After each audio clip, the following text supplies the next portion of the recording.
Hi friends, వీటిని చూసారా? వీటిని నూరుకోలు దుంప అని కూడా అంటారు.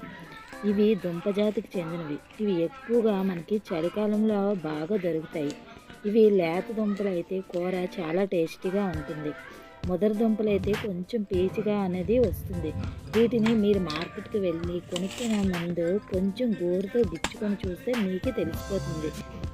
దీని యొక్క ఆకులు కూడా మనకి కూరగా కూడా వేసుకోవచ్చు. ఇవి తీయాలంటే కొంచెం కత్తిపీటతోనే మనం గీరుకొని చక్కగా ముక్కలు వేసి తరిగేసి కట్ చేసుకోవచ్చు. చూసారా, నేను ఆకుల్ని అలాగే ముక్కల్ని కట్ చేసుకున్నాను.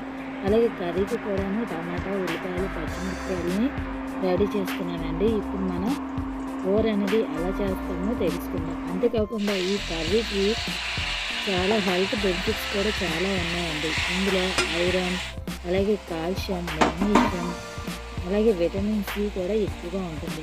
ఎప్పుడైనా మీకు మార్కెట్లో మాత్రం నూరుకోలు దుంపలు ఖచ్చితంగా దొరికినట్టయితే మాత్రం తెచ్చుకొని ఇలా కర్రీ చేసుకోండి. చాలా అంటే చాలా టేస్టీగా ఉంటుంది.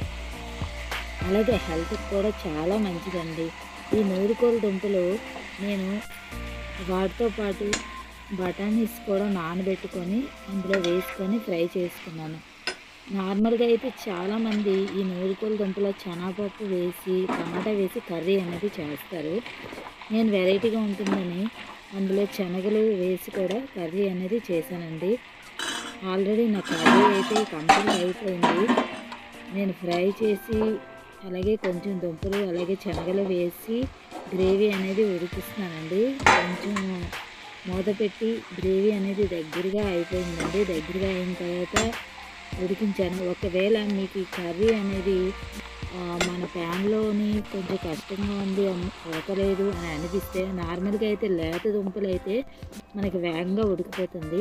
ఒకవేళ కొంచెం ముదరగా అనిపిస్తే మీరు ఈ కర్రీని బాగా ఫ్రై చేసి దగ్గరగా అయిన తర్వాత కొంచెం వాటర్ అనేది వేసి కుక్కర్లో వేసి విజిల్ వేసినా మీ కర్రీ అనేది వస్తుందండి. చాలా అంటే చాలా టేస్ట్గా ఉంటుంది.